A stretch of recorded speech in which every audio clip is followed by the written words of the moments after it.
Hello friends, this is Sudhanshu Ranjan. Once again I have come along with some of the important concepts of physics. But in this particular video, I would like to start with one of the important concept of mathematics, that is integration. You would be thinking that why I am going to start this mathematical concept, why I am going to discuss this mathematical concept especially in the class of physics. I would like to tell you that this mathematical concept or this mathematical operator will help you in understanding most of the concepts of physics. Almost 20 to 30% concepts of physics can be easily understood if you understand integration. That's why I would like to tell each and every student, please try to understand integration very carefully and clearly. There should not be any chance of making any kind of error. I would like to suggest all the students, please opt mathematics. Without mathematics, you cannot clear the exam of physics. With the help of mathematics, you can clear all the concepts of physics. If you don't opt mathematics, you are going to lag behind. Especially those students who are medical aspirants. They feel that in medical exam, mathematics is not there. And they feel that if they are not going to choose mathematics, nothing will happen. There will not be any problem with the medical exam. So I would like to suggest you that you all are in dark. Those who think that mathematics is not helpful in clearing your exam.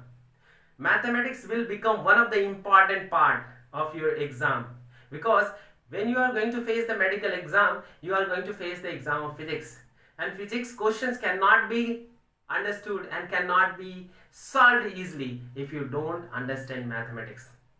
That's why once again I would like to tell each and every student, please go through mathematics clearly, clear all the concepts of mathematics, then you will be definitely very strong at physics. So with this we can start the term integration. So integration का मतलब क्या है?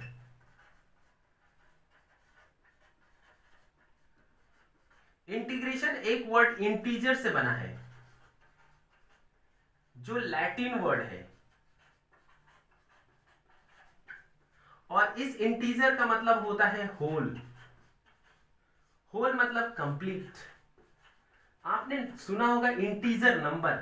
Integer number मतलब whole number, लेकिन यहां पर whole का मतलब हम लोग ये समझ रहे हैं कंप्लीट. मतलब किसी भी चीज का आपके पास बहुत सारा टुकड़ा पड़ा हुआ है और उस टुकड़े को ऐड करना और वो कंप्लीट पार्ट बनाना ही इंटीग्रेशन कहलाता है. मतलब छोटे छोटे टुकड़ों को एक साथ ऐड करके एक कंप्लीट पिक्चर तैयार करना, उसको हम लोगों ने क्या बोला? इंटीग्रेशन. इंटीग्रेशन को दूसरे टर्म में भी समझते हैं. इंटीग्रेशन मतलब एडिशन ऑफ कंटिन्यूअस वैल्यूज.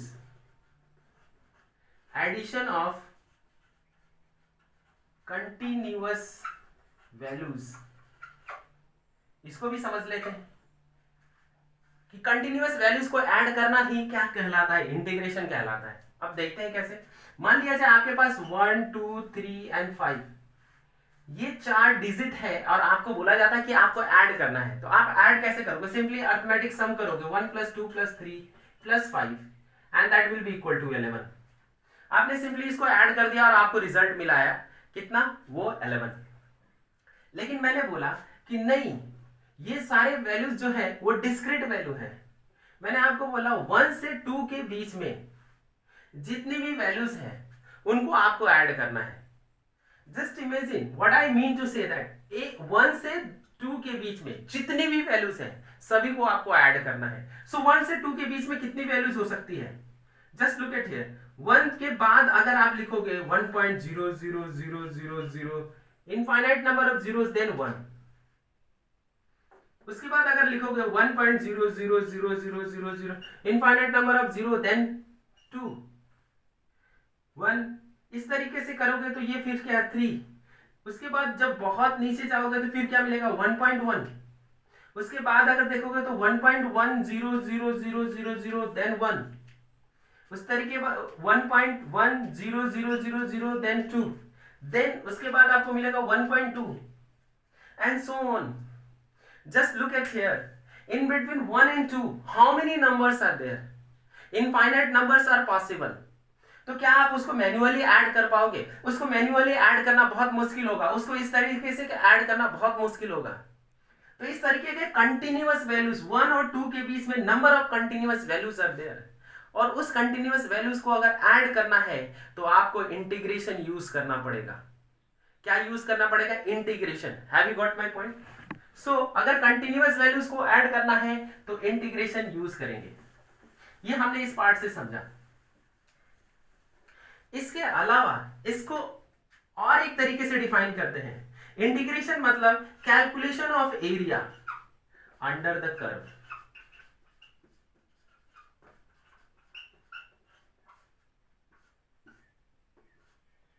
मैंने क्या बोला? Calculation of area under the curve मतलब किसी भी रैंडम एरिया का, किसी भी रैंडम कर्व का अगर एरिया निकालना हो तो आपको इंटीग्रेशन यूज करना पड़ता है। सिंपली अगर मैंने बोला कि अगर यहां पर इंटीग्रेशन को समझने के लिए हम लोग एक एग्जांपल लेते हैं। मान लिया जाए ये 2 है, ये y है हमारा, और ये x है। ये 2 है और ये 4 है। मैंने पूछा इसका एरिया कितना होगा, तो आप बोलोगे 2 into 4 that is 8। Very good. मैंने पूछा ये y और ये x, ये हमारा स्क्वायर है, ये 2 है और ये भी 2 है। मैंने पूछा इसका एरिया कितना होगा, तो आप क्या बोलोगे? 2 into 2 मतलब 4। मैंने पूछा बताओ इसका एरिया कितना होगा, तो आपने बोला ये 3 है और ये 4 है। मैंने पूछा इसका एरिया कितना होगा, तो आप बताओगे area equal to half into 3 into 4 मतलब 6। क्योंकि इसका रेक्टेंगल का एरिया का फार्मूला आपको मालूम है, स्क्वायर के एरिया का फार्मूला मालूम है, ट्राइंगल के एरिया का फार्मूला मालूम है, इसलिए आपने इसका एरिया आसानी से कैलकुलेट कर लिया। लेकिन अगर मैंने बोला कि आपके पास एक रैंडम शेप का कर्व है और आपको बोला जा रहा है कि चलो इसका एरिया कैलकुलेट करो, तो आप कैसे एरिया कैलकुलेट करोगे? तब तो एरिया कैलकुलेट करना बहुत डिफिकल्ट हो जाएगा आपके लिए। तब हम लोग क्या करते हैं, हमें ये मालूम है कि हमें रेक्टेंगल का एरिया मालूम है, हमें स्क्वायर का एरिया मालूम है, ट्राइंगल का एरिया मालूम है। हम कुछ ऐसा करें कि इस पार्ट को रेक्टेंगल में कन्वर्ट कर दें। रेक्टेंगल में अगर कन्वर्ट कर देंगे तो हम आसानी से किसी का एरिया कैलकुलेट कर सकते हैं। Have you got my point? ये रैंडम एरिया, रैंडम शेप का एरिया आपके पास है और इस शेप का आपको एरिया कैलकुलेट करना है, तो आप किसी एक यहां पर कोई एक या तो रेक्टेंगल यूज करें, स्क्वायर यूज करें या ट्राइंगल यूज करें, है ना? तो इसको हम लोग समझते हैं कि कैसे हम लोग इस रैंडम शेप वाले एरिया का कैलकुलेशन करते हैं। ठीक है, इसको मैं रब कर रहा हूं।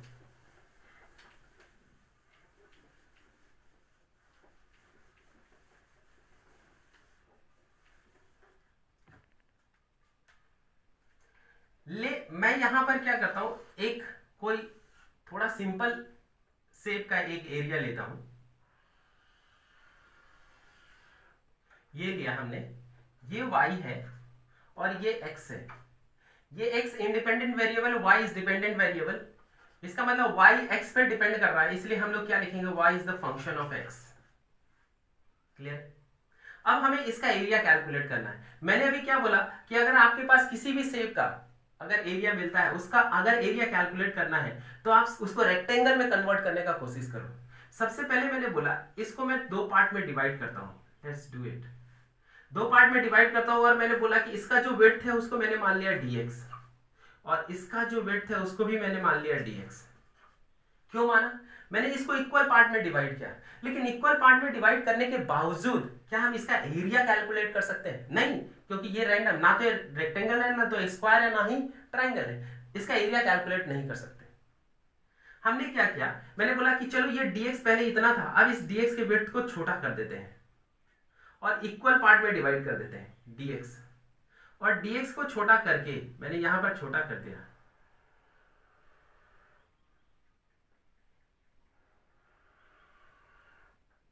मैंने क्यों छोटा किया? क्योंकि अब मैंने ध्यान से देखिए, जैसे ही मैंने इसको छोटा किया अब हमारे पास रेक्टेंगल मिल आया। अगर रेक्टेंगल मिल गया इसका मतलब रेक्टेंगल का एरिया कैलकुलेट कर सकते हैं। लेकिन अभी क्या हुआ, पहले dx ये था, अब dx को छोटा कर दिया, लेकिन मैंने dx को इक्वली डिवाइड किया है ना, छोटा कर दिया। जैसे छोटा कर दिया तो हमने कुछ हिस्सा को कैलकुलेट कर लिया with the help of this rectangle, लेकिन ये पार्ट नहीं कैलकुलेट हो सकता, ये पार्ट भी नहीं कैलकुलेट हो सकता और ये पार्ट भी नहीं कैलकुलेट हो सकता। फिर हम क्या करेंगे कि हमने देखा कि अगर छोटा कर दिया dx का तो कुछ पार्ट कैलकुलेट हो गया, तो और छोटा कर देते हैं। तो और छोटा कर दिया हमने हमने क्या किया, इसके बीच में और एक छोटा सा विड्थ ले लिया सभी के बीच में।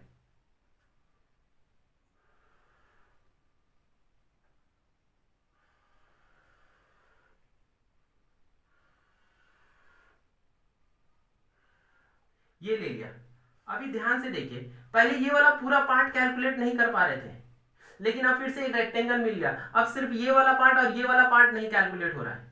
पहले ये वाला पूरा पार्ट कैलकुलेट नहीं कर पा रहे थे, लेकिन अभी जब हमने लिया तो सिर्फ ये वाला पार्ट, ये वाला पार्ट और ये वाला पार्ट कैलकुलेट नहीं हो पा रहा है। अभी सिर्फ ये वाला और ये वाला पार्ट नहीं कैलकुलेट, पहले क्या था, ये पूरा पार्ट नहीं कैलकुलेट हो पा रहा था। इसका क्या मतलब, जैसे जैसे आप विड्थ को कम करते हैं आप ऑलमोस्ट सारा एरिया कवर कर देते हैं और सारे एरिया का कैलकुलेशन आपके लिए इजी हो जाता है। फिर मैंने बोला और इससे छोटा कर देते हैं, और इससे छोटा कर दिया हमने। क्या छोटा कर दिया, dx।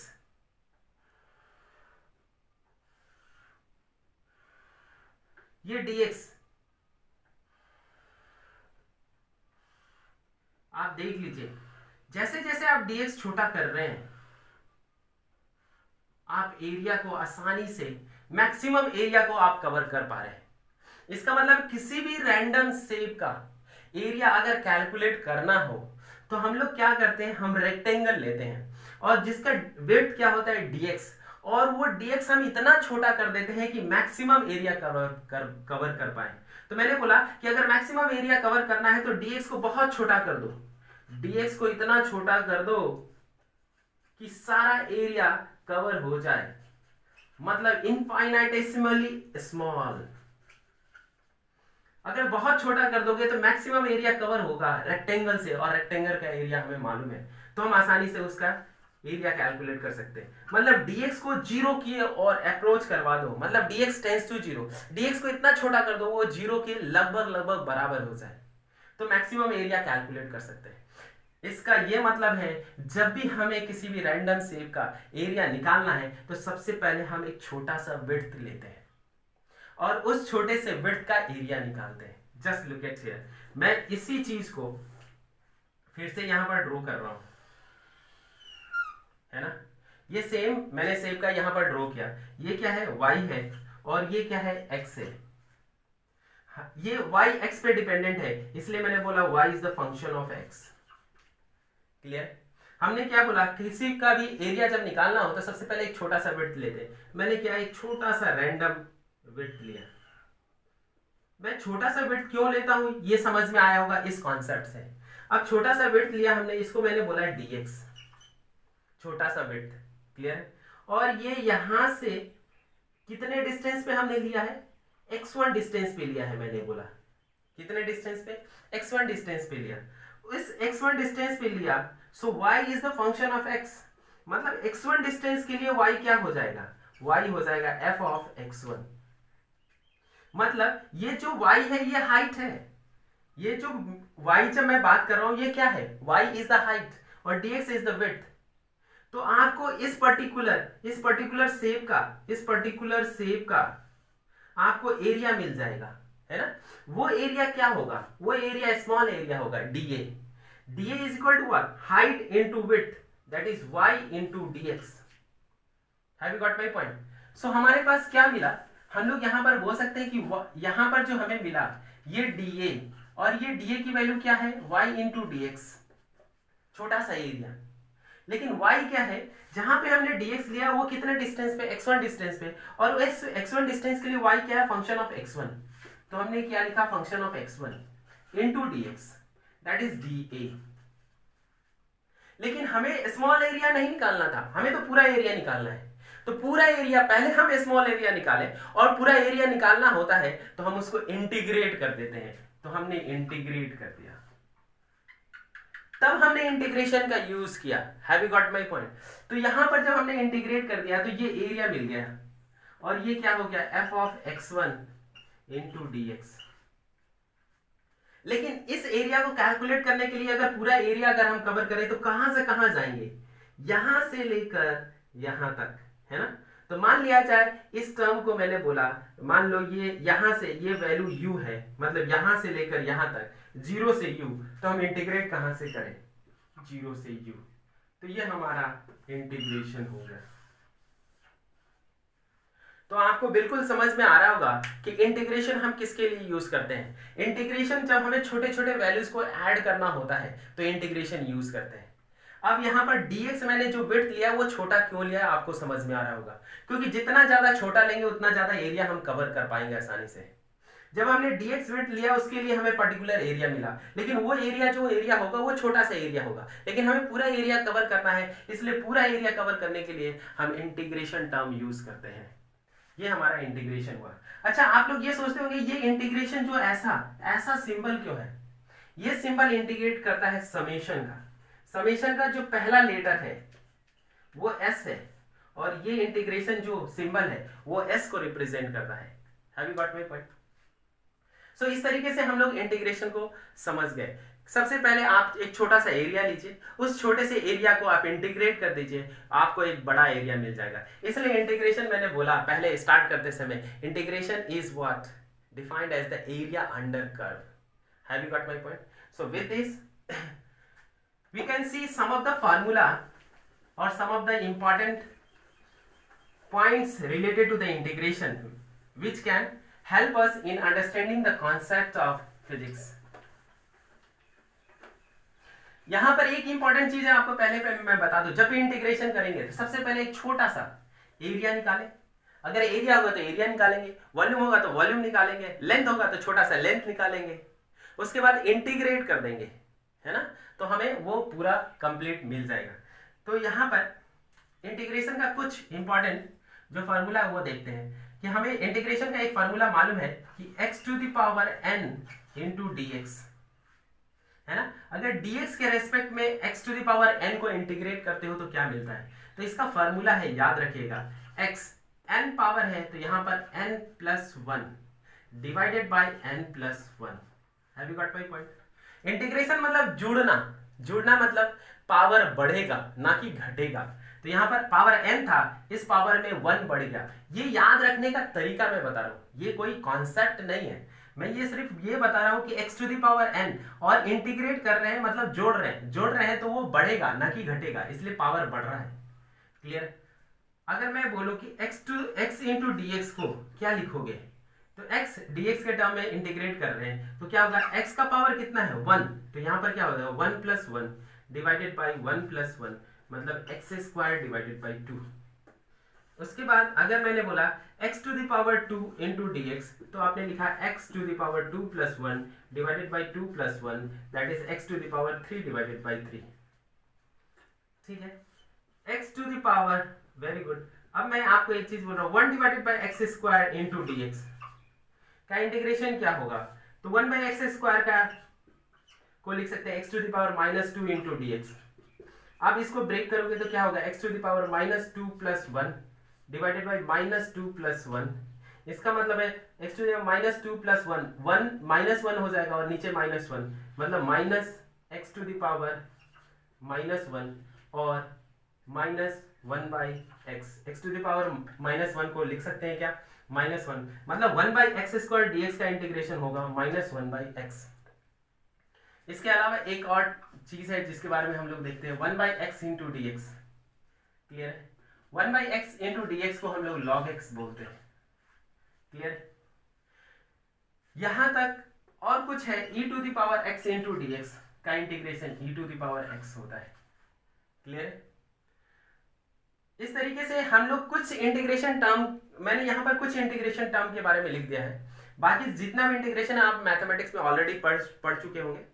मुझे यहाँ पर सिर्फ समझाना था कि इंटीग्रेशन क्यों यूज करते हैं, कहाँ यूज करते हैं और कैसे यूज करते हैं। सो मैंने आपको सिंपल सा चीज बताया, इंटीग्रेशन जब आपका कोई कंटिन्यूअस बॉडीज रहता है या कंटिन्यूअस वैल्यूज है उसको ऐड करना हो तो इंटीग्रेशन यूज करते हैं। इंटीग्रेशन यूज करने के लिए हमें सबसे पहले छोटा सा विड्थ लेना पड़ता है, उस छोटे से विड्थ का एरिया लेना पड़ता है और वो एरिया कैलकुलेट करने के बाद अगर पूरा कंप्लीट एरिया निकालना है तो इंटीग्रेट करना पड़ता है। That's all. अब इससे हम लोग बाकी का जो फिजिक्स का कॉन्सेप्ट है उसको हम लोग आसानी से समझ पाएंगे। तो हम लोग इलेक्ट्रिक फील्ड ही पढ़ रहे थे, तो इलेक्ट्रिक फील्ड ही पढ़ेंगे।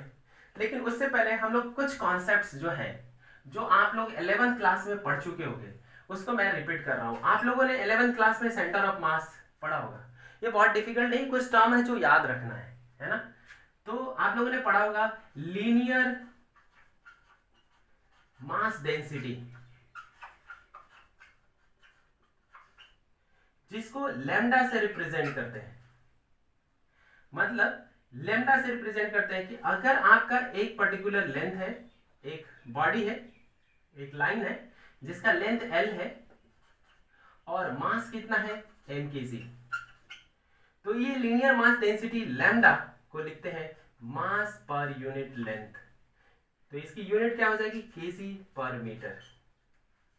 उसी तरीके से एरियल मास डेंसिटी भी होता है, एरियल मास डेंसिटी, जिसको हम लोग सिग्मा से रिप्रेजेंट करते हैं। जस्ट रिमेंबर, लीनियर मास डेंसिटी को लैम्डा से, एरियल मास डेंसिटी को सिग्मा से। लेकिन एरियल जब मैंने बोला मतलब एरिया होगा, मतलब किसी रैंडम शेप का एक एरिया है। मान लो इसका एरिया a मीटर स्क्वायर है और इसका मास m kg है, तो इसका सिग्मा, जो एरियल मास डेंसिटी सिग्मा होगा, वो लिखेंगे मास पर यूनिट एरिया। मास पर यूनिट एरिया मतलब केजी पर मीटर स्क्वायर। क्लियर, इसकी यूनिट। उसके बाद होगा volumetric mass density. Volumetric mass density जिसको हम लोग रो से रिप्रेजेंट करते हैं। किससे, रो से। मतलब अगर कोई भी रैंडम शेप का अगर वॉल्यूम दिया हुआ है ना, मान लिया जाए इसका वॉल्यूम v मीटर क्यूब दिया हुआ है और मास दिया हुआ है m kg, तो इस रो को क्या लिखोगे, मास पर unit volume. Volumetric mass density को लिखेंगे मास पर यूनिट, जिसको हम लोग मास डेंसिटी बोलते हैं, जिसको हम लोग डेंसिटी डायरेक्ट बोलते हैं समटाइम्स, मास पर यूनिट वॉल्यूम। तो इसकी यूनिट क्या होगी, केजी पर मीटर क्यूब। वेरी गुड, हमने इस चीज को आसानी से समझा। ये चीज आपको याद रखना है, जस्ट रिमेंबर दैट। जिस तरीके से यहाँ लीनियर मास डेंसिटी है, एरियल मास डेंसिटी है, वॉल्यूमेट्रिक मास डेंसिटी है, हम लोग इलेक्ट्रिक फील्ड में चार्ज को डील कर रहे हैं। तो यहां पर जो आएगा इलेक्ट्रिक फील्ड में जो इंपॉर्टेंट, लीनियर मास डेंसिटी के जगह पर हम लोग लिखेंगे लीनियर चार्ज डेंसिटी। अब सोच के देखिए, सिंपल है। लीनियर चार्ज डेंसिटी जिसको हम लोग लैम्डा ही लिखते हैं, ठीक है। लेकिन लीनियर चार्ज डेंसिटी मतलब एक लाइन है आपके पास जिसका लेंथ L मीटर है और उस पे जो चार्ज है वो कितना है, Q कूलम। यहां पे मास की बात कर रहे थे, यहां पे चार्ज की बात कर रहे थे, इसलिए लैम्डा को क्या लिख सकते हैं यहां पर, चार्ज पर यूनिट लेंथ। तो इसकी यूनिट क्या होगी, चार्ज की यूनिट Q कूलम और लेंथ की यूनिट मीटर है, तो कूलम पर मीटर। ये लैम्डा हो गया। उसी तरीके से मैं बोलूं कि अगर हमारा एक रैंडम शेप का एरिया है जिसका एरिया है a मीटर स्क्वायर और जिसका चार्ज है Q कूलम, मतलब ये चार्ज जो है पूरे एरिया पे डिस्ट्रीब्यूटेड है। तो हम लोग यहाँ पर लीनियर चार्ज डेंसिटी, एरिया है यहाँ पे, तो हम लोग बोलेंगे एरियल चार्ज डेंसिटी। मास की जगह पर चार्ज है तो हम लोग एरियल चार्ज और एरियल चार्ज डेंसिटी को सिग्मा से रिप्रेजेंट करेंगे। Sigma is equal to charge per unit area, मतलब कूलम पर मीटर स्क्वायर, इसकी यूनिट। उसी तरीके से मैंने वॉल्यूम के बारे में बोला, वॉल्यूम के बारे में, तो वॉल्यूम अगर इसका v मीटर क्यू है और इस पे जो चार्ज है वो q है, तो इसका जो वॉल्यूमेट्रिक मास डेंसिटी था अब यहां पर होगा वॉल्यूमेट्रिक चार्ज डेंसिटी, जिसको रो से डिनोट करेंगे। Rho is equal to q divided by v, इसका मतलब है कूलम पर मीटर क्यू। मैंने इसलिए यहां पर यह बताया क्योंकि अभी जो हम लोग पढ़ने वाले हैं कॉन्सेप्ट, उसमें ये हम लोग यूज करने वाले हैं। Have you got my point? So just remember that this कि लीनियर चार्ज डेंसिटी को लैम्डा से रिप्रेजेंट करते हैं, चार्ज पर यूनिट लेंथ, क्योंकि लीनियर लाइन की बात कर रहे हैं इसलिए लेंथ आएगा।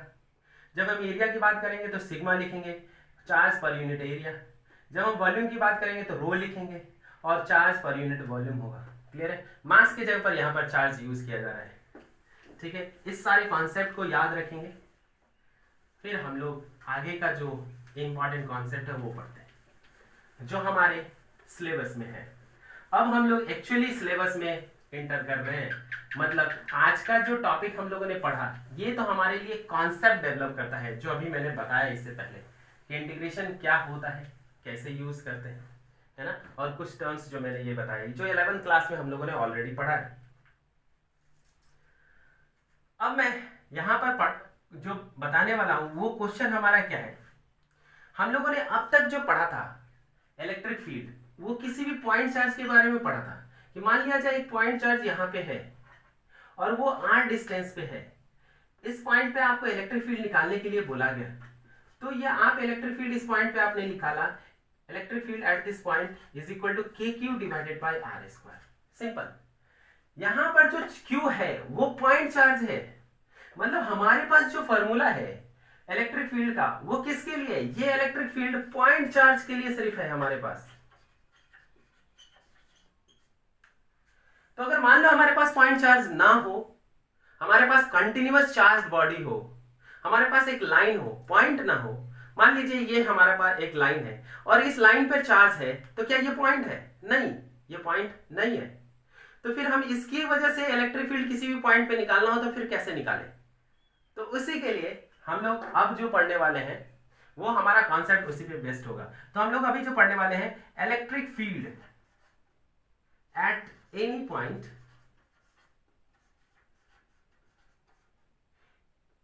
पॉइंट ड्यू टू कंटिन्यूअस और uniform charged body, charged body. लेकिन अभी जो हम लोग पढ़ने वाले लाइन के बारे में, इसलिए हम लोग लिख रहे हैं uniform charged line.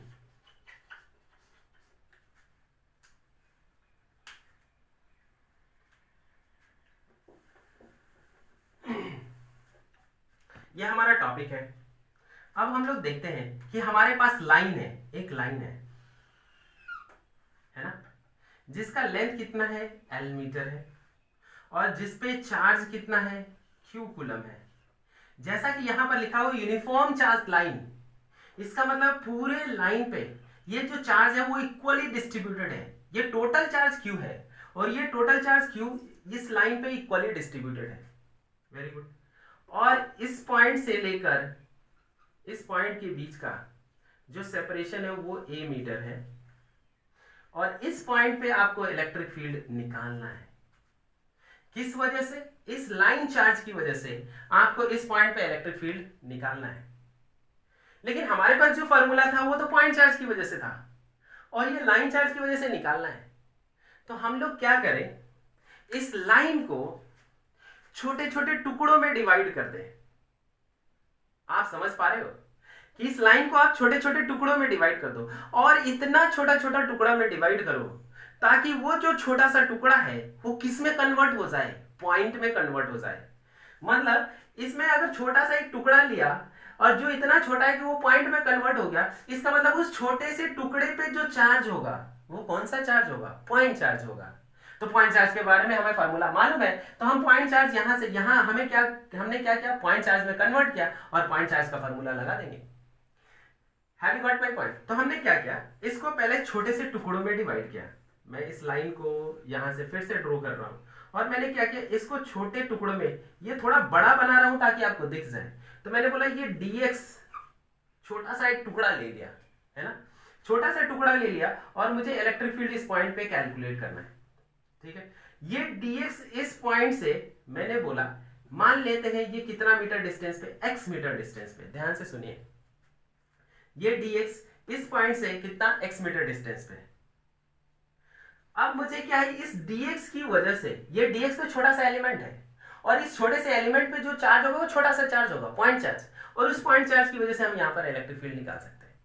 Very good. हमें ये मालूम है कि ये टोटल लाइन कितना है, L मीटर।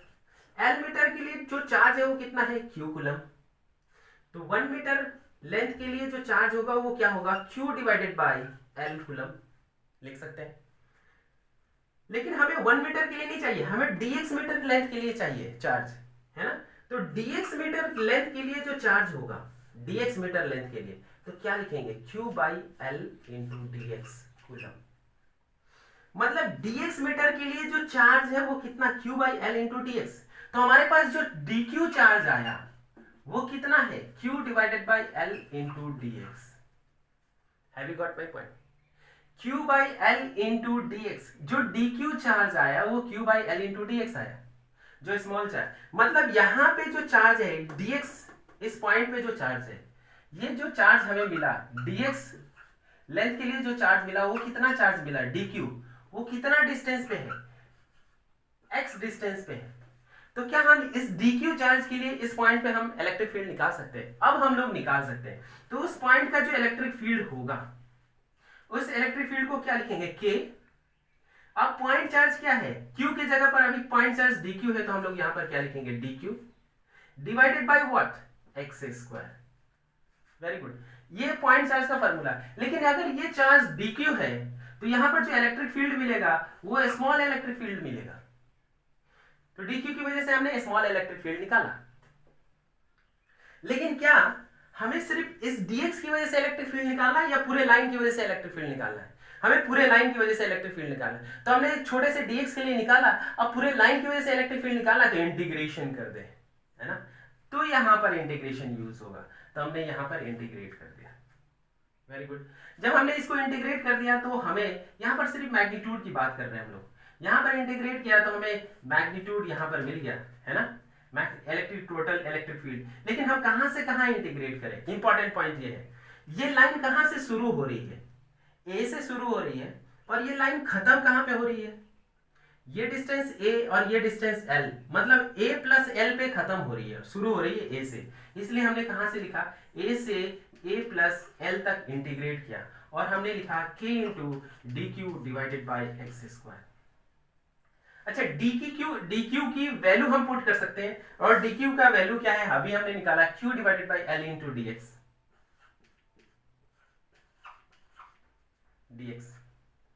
जब इंटीग्रेशन करते हैं तो सबसे पहले हम लोग देखते हैं कि कांस्टेंट टर्म कौन कौन सा है। यहां पर ध्यान से देखिए, k एक कांस्टेंट टर्म है, q भी एक कांस्टेंट टर्म है, l भी एक कांस्टेंट टर्म है, मतलब ये सारा कांस्टेंट टर्म है, इसलिए हम लोग इसको बाहर कर लेंगे। लेकिन आप सोचोगे x क्यों नहीं है कांस्टेंट? ध्यान से देखिए, हम dx यहां पर ले रहे थे, ये जरूरी है कि dx हम यहां लें, हम यहां पर भी ले सकते थे। अगर मैं इस dx को यहां लेता तो x बढ़ जाता, मतलब x वेरी कर जाता, मतलब dx का पोजीशन आप चेंज करोगे तो x का पोजीशन भी चेंज हो जाएगा, मतलब x की वैल्यू भी चेंज हो जाएगी, मतलब x वेरिएबल है। अगर वेरिएबल है तो उसको इंटीग्रेशन के अंदर रखेंगे, और कांस्टेंट है तो इंटीग्रेशन के बाहर रख देंगे। तो हमने क्या किया, यहां पर कांस्टेंट बाहर कर दिया, के q divided by L. Integration क्या है, dx divided by x square. Integration कहां से कहां तक, a से a प्लस एल तक। वेरी गुड, यहां लिखा हमने, मैं इसको रद्द कर दे रहा हूं।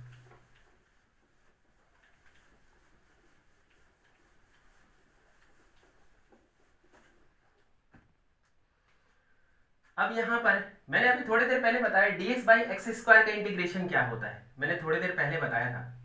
So electric field eight point P magnitude निकला, दैट इज के क्यू डिवाइडेड बाई एल। यहां पर dx बाई एक्स स्क्वायर का इंटीग्रेशन मैंने आपको बोला कितना, -1 बाई एक्स। अभी थोड़ी देर पहले मैंने लिखा था, वो आप देखिएगा फिर से, -1 बाई एक्स। इसका इंटीग्रेशन a से a प्लस एल। इंटीग्रेशन कर रहे हो या डिफरेंशिएशन कर रहे हो या लिमिट बैठा रहे हो, तो आपको ध्यान में रखना है कि पोलैरिटी और कांस्टेंट टर्म बाहर कर ले। इंटीग्रेशन, डिफरेंशिएशन या लिमिट बैठाओ, पोलैरिटी और कांस्टेंट टर्म बाहर कर लो। तो पोलैरिटी यहां पर माइनस है इसलिए मैंने बाहर कर लिया, so minus k q divided by l, 1 by x a से a plus l, minus k q divided by L.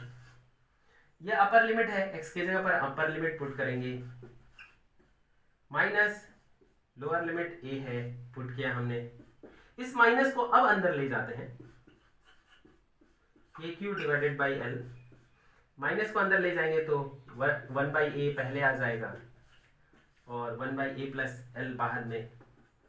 सो के क्यू डिवाइडेड बाई एल, जब हमने इसका एलसीएम लिया तो ए इंटू ए प्लस एल, ए से ए कैंसिल हो जाएगा, बच जाएगा ए प्लस एल, ए प्लस एल से कैंसिल हो जाएगा, बच जाएगा ए से ए कैंसिल,